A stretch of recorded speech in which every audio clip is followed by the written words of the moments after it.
José Manuel, há razões para acreditarmos num futuro mais risonho para a Síria? Bom dia, Carla, novamente. Olha, eu gostava que houvesse. Isto é, gostava que as coisas corressem bem, mas não vai ser fácil. Não vai ser fácil, já vamos ver porquê. Agora, são dias maravilhosos, não é? Portanto, nós vemos as imagens, vemos as descrições. Ontem houve jornalistas que estavam no Líbano e foram imediatamente para Damasco, que a distância é relativamente curta, e disseram uma coisa que é extraordinária, que é, chegaram à fronteira e não havia controle de passaportes. Estava tudo abandonado, é só atravessar. Foram pela estrada adiante. As fardas no chão. As fardas dos no chão, os tanques abandonados, pronto, as pessoas querem desaparecer. Quer dizer, é uma coisa, é de facto uma... olha, faz lembrar uma frase que eu tive à procura, não sabia quem é que tinha sido o autor, é o Hemingway, que é aquela, como é que foi a mudança, e a mudança foi primeiro devagar e depois de repente. Ele referia-se a uma, digamos, à falência, e eu acho que se aplica muitas vezes. Isto é uma daquelas alturas em que parece que décadas que se concentram em semanas e semanas se concentram em horas, portanto, e tudo acontece muito, muito rapidamente, e ainda vamos levar algum tempo a perceber como é que isto tudo se passou, até porque, por exemplo, a própria queda, digamos assim, de Damasco, não foi exatamente apenas porque entrou ali o HTS, ou, portanto, Hayat Tahrir al-Sham, que é o grupo que estava no norte e que veio por aí abaixo. Houve levantamentos nos bairros, já tinha acontecido mesmo em Homs e em Alepo. Houve também a entrada, sobretudo, de forças que vinham do sul, portanto, uma zona onde há drusos, mas onde também havia resistência, e isto, agora vamos ter que perceber isto tudo, porque a maior parte na Síria há imensos grupos, muitos grupos são o resultado da fusão de outros grupos.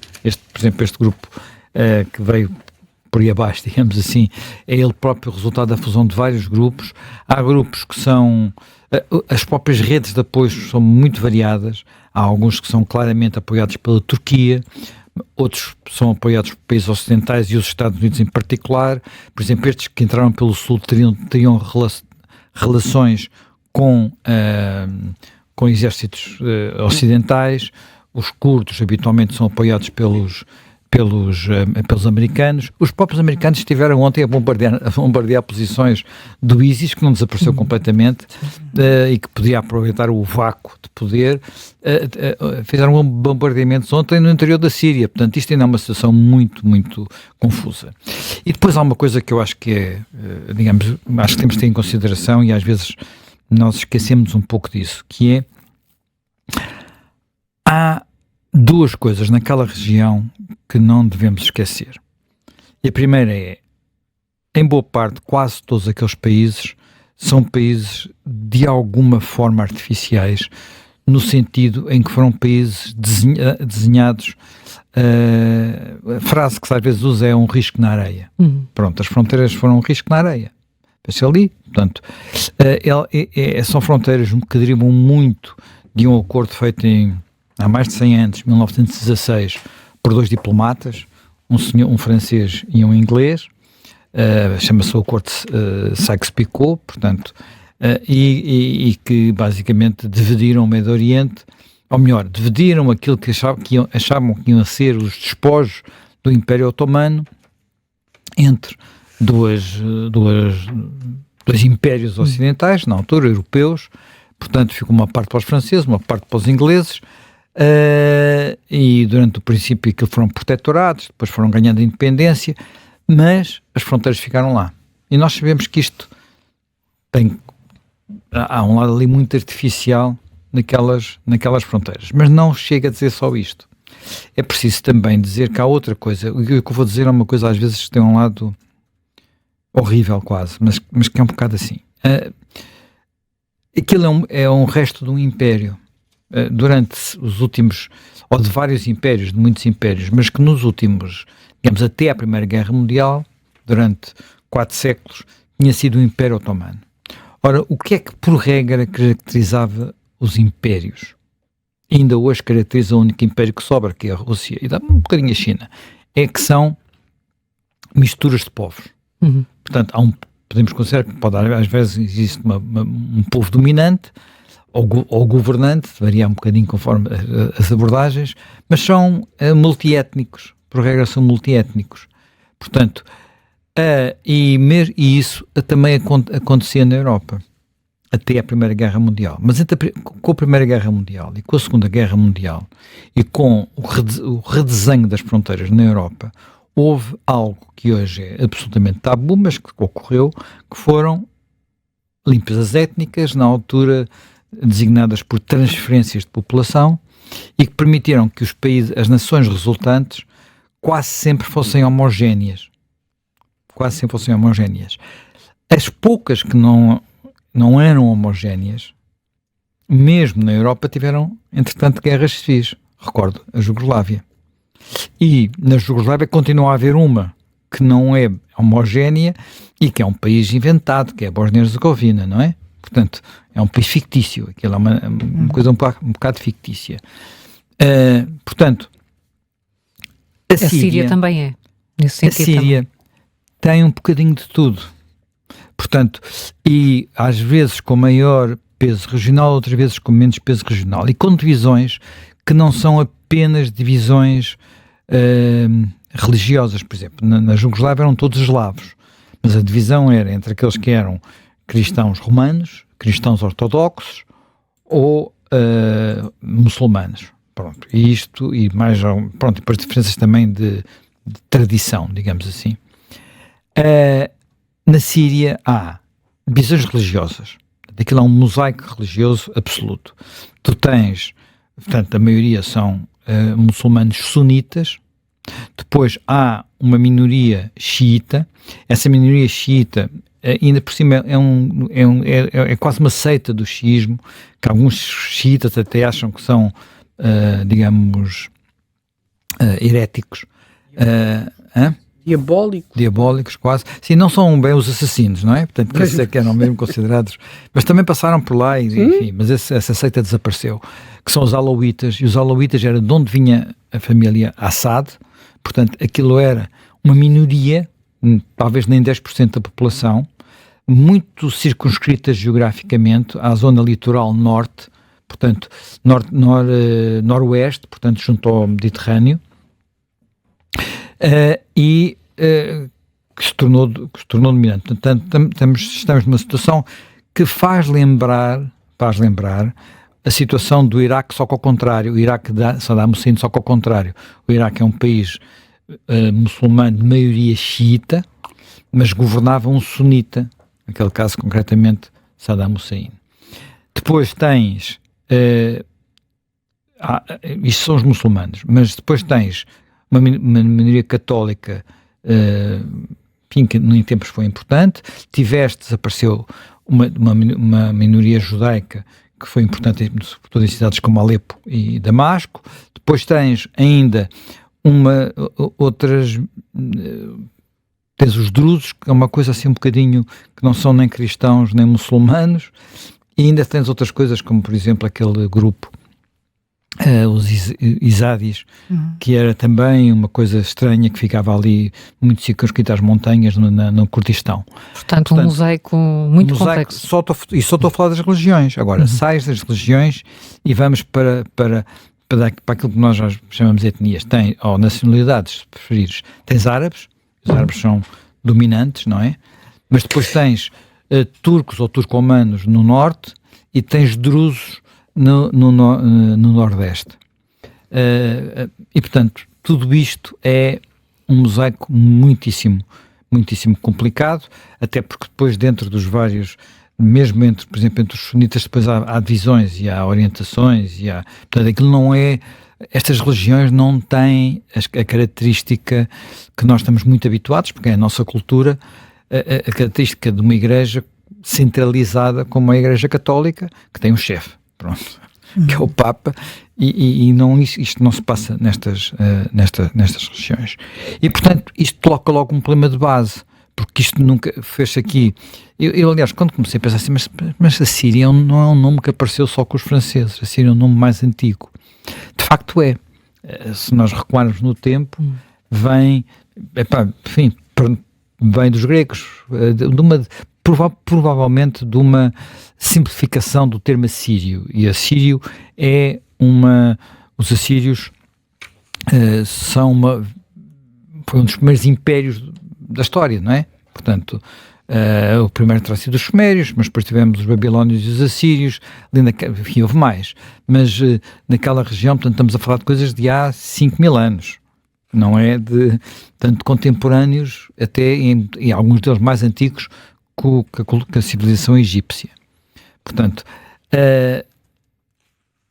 aliás, há uma coisa, estas duas das cidades que temos falado mais, Alepo e Damasco, são duas cidades que não reivindicam ser as mais antigas do mundo, porque aí, existentes, aí mas não é bem uma cidade, provavelmente será Jericó, que fica na Cisjordânia, portanto, mas reivindicam ser as cidades povoadas continuamente há mais tempo, Alepo e Damasco, sendo que Alepo, sendo considerada a segunda cidade, era maior em termos de dimensão e de população, era maior que Damasco. E quando nós olhamos para, portanto, a Síria era quase que um sinónimo de um outro termo que era muito comum usar no século XIX, por exemplo, encontramos muito quando lemos essa de Queiroz, que é o Levante. Uhum. O Levante. Portanto, o Levante é o Oriente. O Levante é onde se levanta o sol, é o Oriente. Portanto, e ali era a parte oriental do Mediterrâneo. E muitas vezes foi usado quase como sinónimo. Sendo que as divisões administrativas, digamos, a própria ideia de nação, que é uma ideia que nasceu na Europa, e que na Europa também causou os problemas que nós sabemos que causou, portanto, a ideia de nação e de Estado-nação é um bocadinho alheia àqueles espaços e, sobretudo, àqueles territórios que muitos deles foram criados de forma artificial. Basta dizer que a Síria, aliás, como de resto a Jordânia, foram os primeiros governantes pós-independência, vinham de uma família real da Arábia Saudita, que tinha perdido a guerra na Arábia Saudita para o Saúd, para o clã Saúd, e, portanto, a família real, que ainda hoje é a família real na Jordânia, também era ali e também era no Iraque, só que depois houve golpes militares muito rapidamente e foram substituídos. Portanto, não vou entrar agora em todos os detalhes, eu só estou a dar este enquadramento para dizer, isto é um mosaico, de facto, muito antigo e muito complexo. E quando nós olhamos, por exemplo, para o Império Otomano, que foi quem, apesar de tudo, governava esta zona e conseguiu governar durante alguns períodos com relativa paz. Sim. Paz. O que notamos primeiro é, não há nada que corresponda exatamente à Síria. O que havia eram províncias que tinham centros construídas de alguma forma em torno dos principais centros urbanos. Portanto, a província de Damasco, a província de Alepo, depois mais para norte outras províncias, a província de Beirute, não havia nenhuma, quer dizer, Jerusalém tinha alguma importância, mas nada do outro mundo, e portanto, e tudo isto eu até, enfim, não falei aqui de tudo, porque, por exemplo, tradicionalmente o atual Líbano fazia parte da grande Síria, não é? Foi separado pelos franceses, como já uma vez aqui falámos, com a ideia de criar ali pelo menos um Estado onde houvesse uma maioria cristã, que já não existe, que entretanto as dinâmicas demográficas foram diferentes. Mas o próprio Líbano tem uma história quer dizer, uma parte de nós vem do Líbano, não é? A parte de Lisboa vem do Líbano, porque eram os fenícios. E ainda hoje há lá cidades que têm todas o Tiro, por exemplo, não é? Portanto, a cidade que resistiu 7 meses ao Alexandre o Grande, portanto, tudo isto está cheio de histórias, de divisões e de problemas. E, portanto, a forma como de alguma forma, os otomanos, na parte final, digamos, há um acontecimento aqui que é importante, que é os acontecimentos de 1860, que é os massacres que aconteceram, sobretudo em Damasco e no Monte Líbano, portanto, muçulmanos que arrasaram os bairros cristãos, porque havia bairros cristãos, judaicos, assírios, quer dizer, também, enfim, bairros para toda, como ainda hoje, por exemplo, quando quem visita Jerusalém ainda encontra essas divisões, esses vestígios, esses bairros, não é? Na Jerusalém Velha, na Jerusalém Antiga, dentro das muralhas. Portanto, ora bem, eles resolveram, de uma forma que foi feita por otomanos, não por árabes, não é? Portanto, era o Império Otomano, foi passando a fazer uma coisa que, por exemplo, aqui na Bósnia nunca chegou bem a acontecer antes das revoltas, que era, bem, isto, os cristãos estão a revoltar-se, e a revolta dos cristãos do Império Otomano começou na Europa, primeiro os gregos e depois os balcânicos, e os cristãos começaram a ser receados, ter medo deles também naquela região, portanto, começaram a ser massacrados.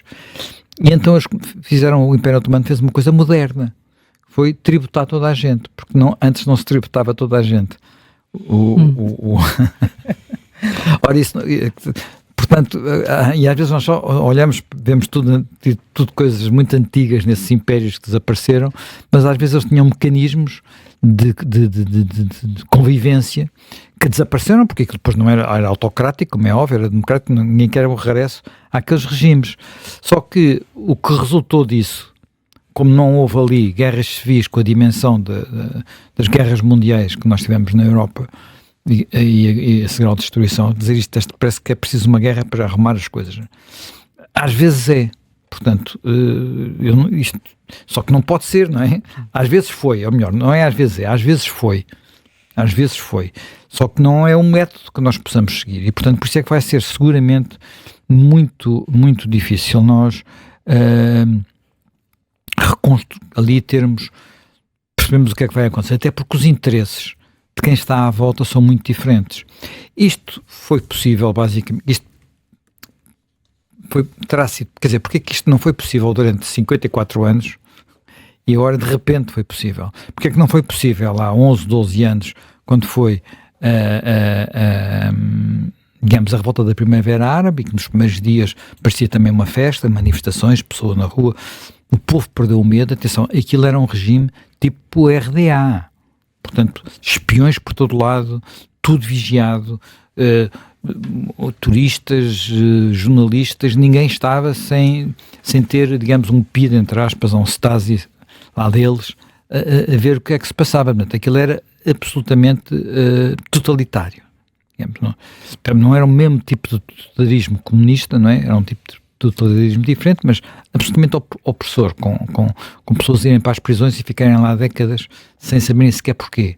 Portanto, é disto que estamos a falar. Bem, e nessa altura houve aquela erupção, aquilo rapidamente se transforma não apenas numa guerra contra o regime, mas numa guerra civil, portanto, porque há muitos grupos que depois lutam uns contra os outros. Isto cria uma oportunidade para o regime resistir, mas o regime de facto só resiste quando entram em campo o Hezbollah, no campo o Irão, portanto o Irão entra muito por via do Hezbollah, mas também na altura portanto, daquilo que ela, enfim, daquelas o conceito do esta resistência, o conceito de apoio direto, portanto havia aquela corpo especial da Guarda Revolucionária dedicada às operações no exterior, e a Rússia até entra no princípio com algum beneplácito do Ocidente e da administração Obama por causa do ISIS. Todos nos recordamos desse período. Eu lembro-me como é que todos vivemos o que se passou em Palmira. Portanto, Palmira é o centro romano, uma das cidades muito importantes do tráfico, portanto um sítio maravilhoso, e que o ISIS começou a destruir. Não sei até que ponto é que já foi reconstruído ou não, dentro daquele fundamentalismo islâmico absolutamente radical, e portanto na altura até houve alguma espécie de luz verde à Rússia, para a Rússia poder intervir. Para a Rússia a Síria sempre foi muito importante. A Síria foi importante há décadas, ainda no tempo da União Soviética, tornou-se o principal fornecedor de armas e, portanto, e o exército era a base do poder na Síria. Portanto, os MiGs, os T-34, 40 por aí adiante, todos os vários tipos de tanques que eles usavam, o armamento, tudo. A grande contrapartida que sobretudo, já depois da intervenção, já depois de terem salvo o Assad, eles já tinham, mas até garantiram um período muito, muito longo, é um porto, um porto que fica precisamente na zona alauíta do país, portanto naquela zona, e que é um porto que para os russos é muito importante, do ponto de vista, porque a Rússia tem um problema, sempre teve tem este problema, historicamente, este Pedro Grande, que é como é que os barcos russos acedem a mar aberto. Porque, quer dizer, a não ser no Extremo Oriente. Portanto, mas é para o Pacífico, é uma volta um bocado grande. Sim. É uma volta um bocado grande. Portanto, porque na parte europeia tem os portos de Murmansk, portanto, mas que estão fechados pelas águas geladas durante boa parte do ano. Foi perto daí que fundou-se o Kursk, as pessoas são capazes dessa memória. Depois tem os portos do Báltico, mas o Báltico é um mar fechado e com uma saída inclusivamente para o Mar do Norte muito estreita, portanto tem aí estão sobre controle da Alemanha, da Dinamarca, da Suécia, que foram historicamente inimigos da Rússia, e depois tem os portos do Mar Negro, particularmente os portos da Crimeia, só que aí tem que passar pelo Bósforo, portanto, para chegar ao Mediterrâneo. Portanto, eles precisam de um porto de águas quentes, portanto, quer o dos Bálticos, quer sobretudo os de Murmansk, que é aqueles que não têm nenhuma barreira à frente, são portos de águas frias, e portanto ter um porto ali na Síria, uma base naval ali, é muito importante para a Rússia. E portanto, já depois de terem salvo o regime deu-lhe 47 ou 49 anos de leasing precisamente desse porto. O que é que vai acontecer agora? Ninguém sabe. E portanto há aqui um enorme ponto de interrogação para a Rússia. Para o Irão, a Síria era importante não apenas como aliada, portanto é um país xiita, e portanto tinha aí um apoio, portanto foi o único país árabe que apoiou o Irão na guerra contra o Iraque na década de 80, portanto há ali uma aliança antiga. Depois era o corredor que permitia, enfim, alimentar o Hezbollah no Líbano, e o Hezbollah tinha sido fundamental como, digamos, no combate no terreno durante a guerra civil. Portanto, o que é que acontece agora? Nós encontramos um momento em que a Rússia está limitada na sua capacidade de ajuda, porque está ocupada com a Ucrânia. O Irão está limitado na sua capacidade de ajuda, porque o Hezbollah está praticamente, não direi dizimado, mas gravemente afetado, toda a sua estrutura de comando... Sim, foi decapitado.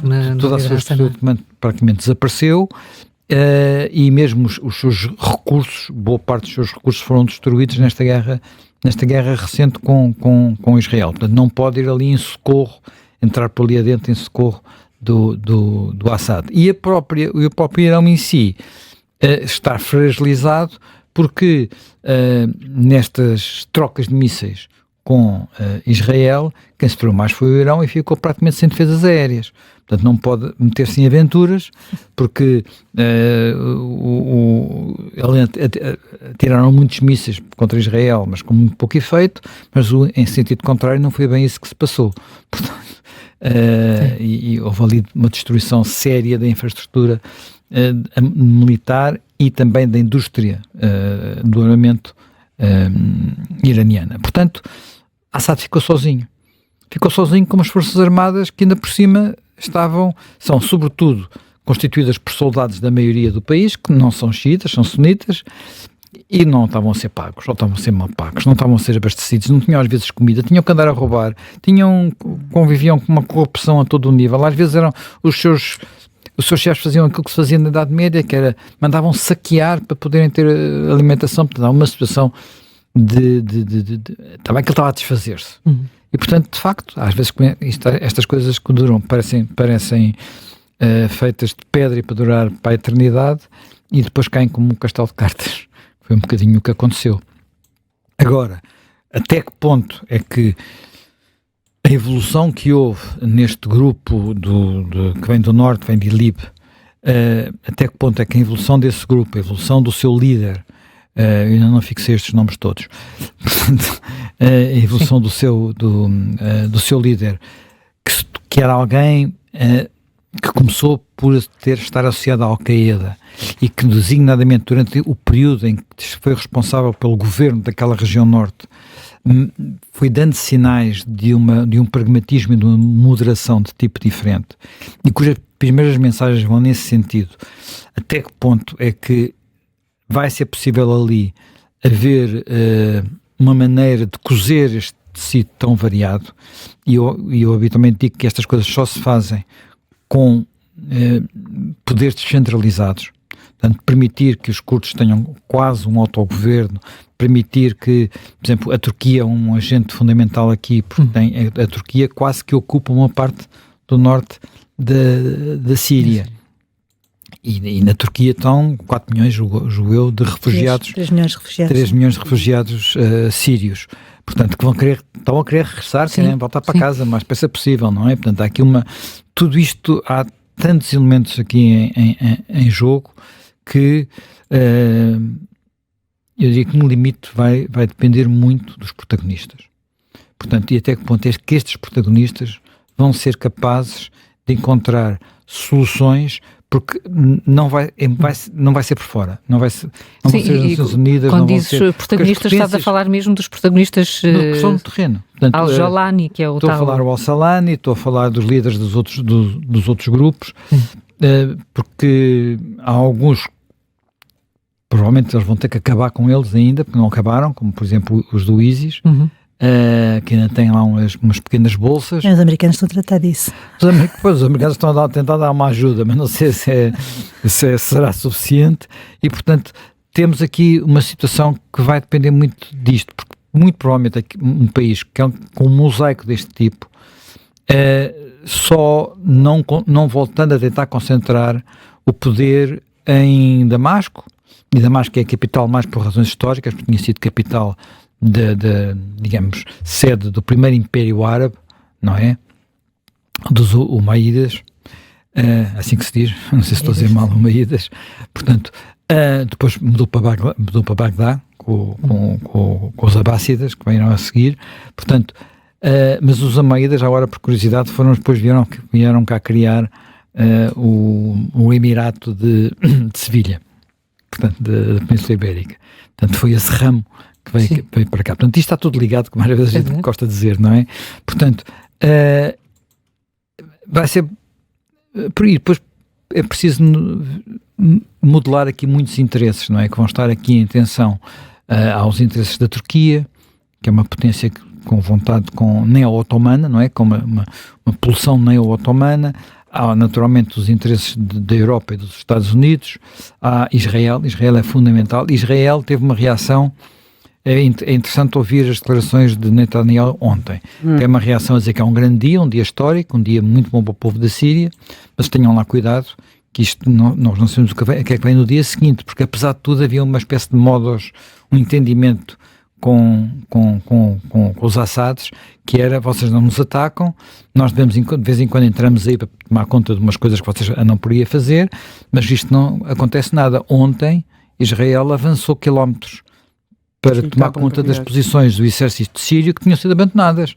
Portanto, eles não querem que haja ali um vazio. Portanto, há aqui imensas variáveis em jogo. Vai ser muito interessante seguir, e eu espero que, para bem do povo sírio, para bem daquele país por onde passa boa história da nossa civilização, boa história da nossa civilização, as coisas corram bem.